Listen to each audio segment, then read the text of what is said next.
Hello Admirals and welcome back to my channel where I talk to you about Battlefleet Gothic, the space fleet game based in the Warhammer 40,000 universe. In previous videos I've talked about Nova cannons, and they're kind of the primary artillery that you get, and really the only artillery in the game, really, for Battlefleet Gothic, except for one other major big gun that's floating around, which you can basically get one of, and that's the Planet Killer's Armageddon Gun.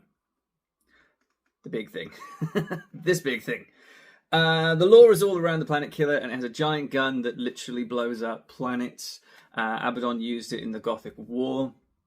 And there's rules in the games, official rules for that gun in the game. It came in Armada, the Yellow Book, which is one of the two official rule books for BFG. So let's have a look at the Armageddon Gun, because there's some fun eccentricities with it. And how do we use it?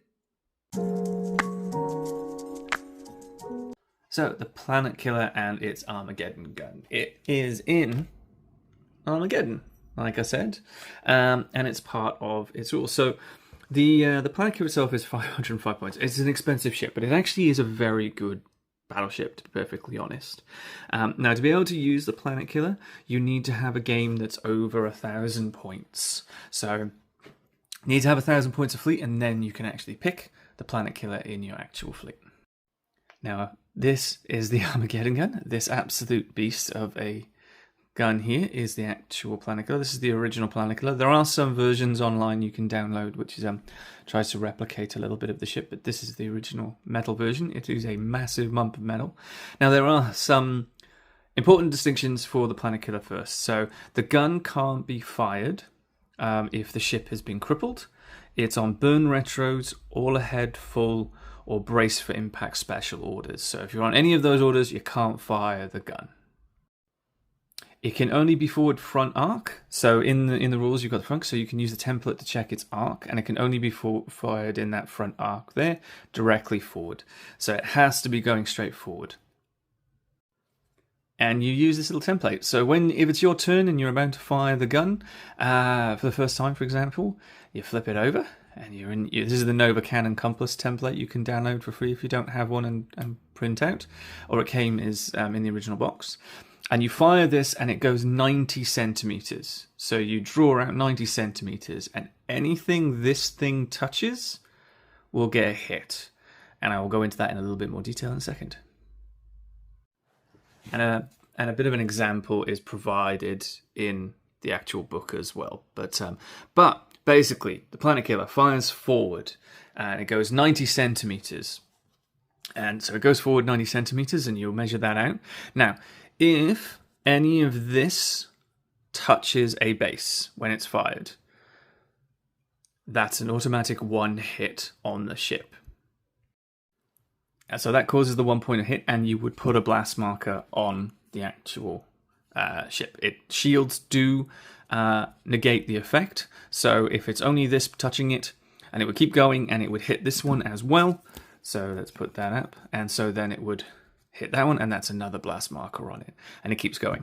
Now, critically, any ordnance that it passes over also is completely destroyed. So you remove those, any ordnance, doesn't matter what it is, it automatically gets destroyed. And now for the critical bit, this hole. So similar to the Nova Cannon, this hits over the stem, then it's going to do damage. But in this one, if it passes over and this hole goes over the ship, then it's automatically D6 hits. So, and because it goes 90, if any ship, you can hit multiple ships. So it goes out, you can hit this one, and then hit this one, and keep going. So, and it goes to full 90. So you could, ideally, line up multiple ships and hit them all. And you roll a d6 for each one. So in this instance, this hit this one, and I cause 3 points of damage. And then on this one, I cause 4 points of damage. So this ship would have 2 shields. So you put 2 shields on it, like so. Same as the other one, 2 blast markers go on it, negate shields. This takes a point of damage, and this would take 2 points of damage, and then you would roll to see the critical hit effects as per usual. Now, one other thing with this as well, it doesn't negate friend or foe either. So if you put one of your ships, your friendly ships, in the way, it will hit that too. So anything in the way in that front arc is going to be hit up to 90 centimeters. So the critical thing for the gun, anything that touches the outside of this gets 1 point of damage. Any ordnance that it covers gets destroyed automatically, and any ship that gets covered by this little hole, so basically the stem, right, takes d6 hits. Now, because this is absolutely a monumental gun, unlike the Nova Cannon, it has to reload. So once you fired it, you need to do reload ordnance orders to reload it again. So it's a simple normal command check, like so, to reload it. And I would, depending on the leadership, usually your War Master would be aboard this, which are usually 8 to 10 in leadership. So it would pass and be able to reload the Armageddon gun, and then you could fire it again that next turn. Now, if you roll a double 6 on these, I'm not going to try and keep rolling to get a double 6, but if you roll two sixes, the gun itself takes, you can never fire again. It takes a critical hit to the gun and is kind of damaged. It's like overpowered and all that. So the Planet Killer then gets a critical hit, which you've got to roll on. Additionally, so that's only on a double 6, but if you roll 2 doubles, now hopefully I didn't. But if you rolled, say, 2 2s here, it has a malfunction. So if you roll doubles on that command check to reload ordnance, it needs to shut down for 1 turn before it can fire again. So there are 2 ways in which the Armageddon becomes kind of useless. If you roll a double 6, it's done for the entire game. If you roll a double, then it's done for a turn, and you won't be able to use it that turn. Now, additionally, to the Armageddon gun, the Planet Killer also has torpedoes, so you can fire them. It can go out. I think their torpedoes can go front arc or port or starboard. But if you fire the Armageddon gun and fire your torpedoes, you would need to reload both. But you only take 1 leadership test to do that, and you apply the result. So if you roll, you pass both. If you fail, then you potentially can't fire the gun because it's not reloaded, or it's potentially run out of juice, or it's potentially destroyed for good, but then you can try and reload your torpedoes, if that makes sense.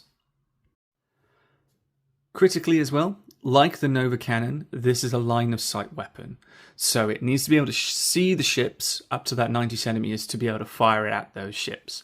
So asteroids and other celestial phenomenon can block the line of sight for the Armageddon gun. So a good tactic, if you're up against Planet Killer, hide behind asteroids and other things that block line of sight, like moons or planets, etc. So try and use that to your advantage where you can. So that's kind of the general thing. Now, a Planet Killer, as its name suggests, is used to kill planets. And there are some scenarios like Exterminatus and Planetary Engagement where you can use the Planet Killer as your extermination weapon, essentially, and you can bring that along as long as you meet the other fleet restrictions that usually apply to your Chaos Fleet.